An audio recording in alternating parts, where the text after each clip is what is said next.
সকলকে স্বাগত জানাই।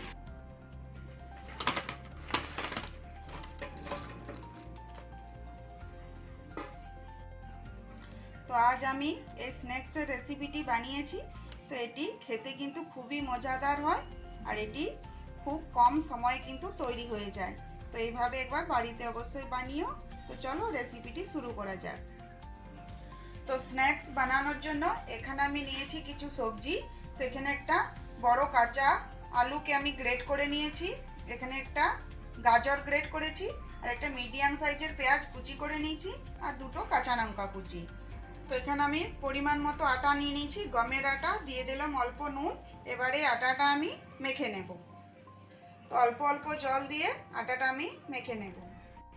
তো এই যে দেখো আটা আমি মেখে নিয়েছি। তো এবারে এটা সাইডে রেখে দেবো।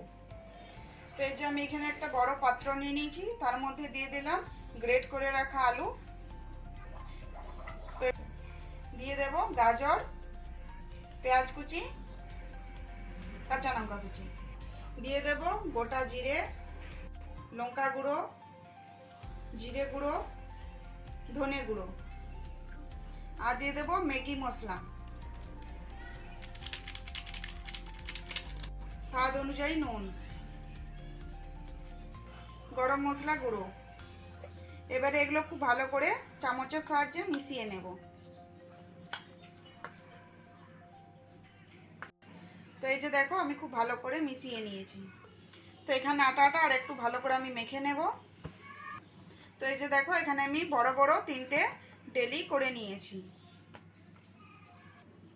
তো এবারে এখানে আমি একটা ডেলি নিয়ে নিয়েছি। তো এটা আমি একটু রুটির মতো করে একটু বড় করে বেলে নেব।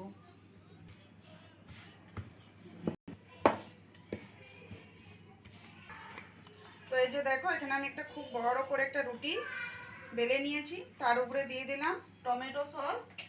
এবারে টমেটো সসটা একটু চামচের সাহায্যে ভালো করে চারদিকটা লাগিয়ে দিতে হবে। তো এবারে যে আমি মশলাটা তৈরি করে রেখেছি এটা এবারে রুটির উপরে দিয়ে দেব। তো এবারে চামচের সাহায্যে একটু চারদিকে এইভাবে দিয়ে দেব, ছড়িয়ে দেব মশলাটা। তো এবারে এটা এইভাবে মুড়ে নেব।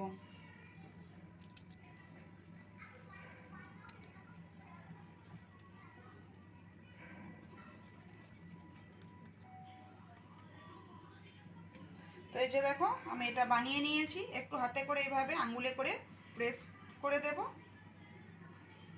তো এইভাবে আমি বাদবাকিগুলো বানিয়ে নেব। তো এই যে দেখো এখানে আমি 3টে বানিয়ে নিয়েছি। তো এই যে দেখো কড়াইয়ে অল্প জল নিয়েছি, তো এটা গ্যাসে বসিয়ে দিয়েছি। এবারে এখানে প্লেটটা আমি রেখে দেব। তো এগুলো একটু 10 মিনিটের জন্য এটা আমি ভাপিয়ে নেব।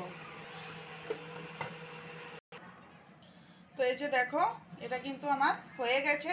10 থেকে 15 মিনিট আমি রেখেছিলাম। তো এটা আমার খুব ভালো ভাপানো হয়ে গেছে। এবার এটা নামিয়ে ঠান্ডা করে নেব।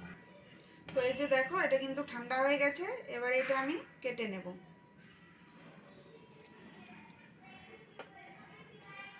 এটা আমি 3 ভাগ করে নিচ্ছি। এই যে দেখো কতটা সুন্দর লাগছে দেখতে। তো এই যে দেখো এবারে এই একটা ভাগকে আমি এভাবে একটু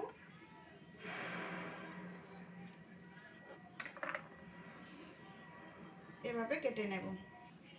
তো এই যে দেখো এইভাবে কিন্তু এগুলো আমি কেটে নিয়েছি। তো এগুলো ভাজার জন্য এবারে আমি একটা ব্যাটার বানিয়ে নেব।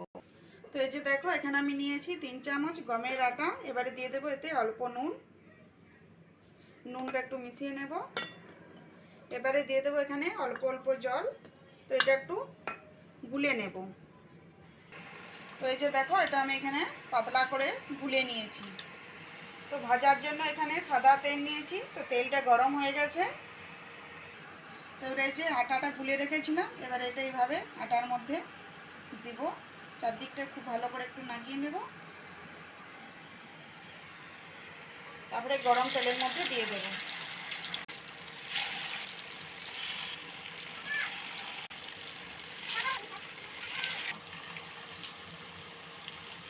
তো এই যে দেখো এগুলো কিন্তু আমি হাই আঁচে খুব ভালো করে একটু ভেজে নেব।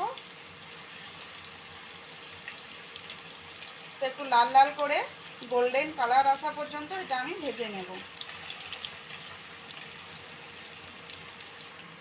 তো আজকের এই রেসিপিটি তোমাদের কেমন লাগলো তো অবশ্যই কমেন্ট করে জানাবে। আর যদি ভালো লেগে থাকে তো আমার চ্যানেলটা সাবস্ক্রাইব করো। তো আরও আসছি এরকম নিত্য নতুন রেসিপি নিয়ে। ভালো থেকো, সুস্থ থেকো, ধন্যবাদ।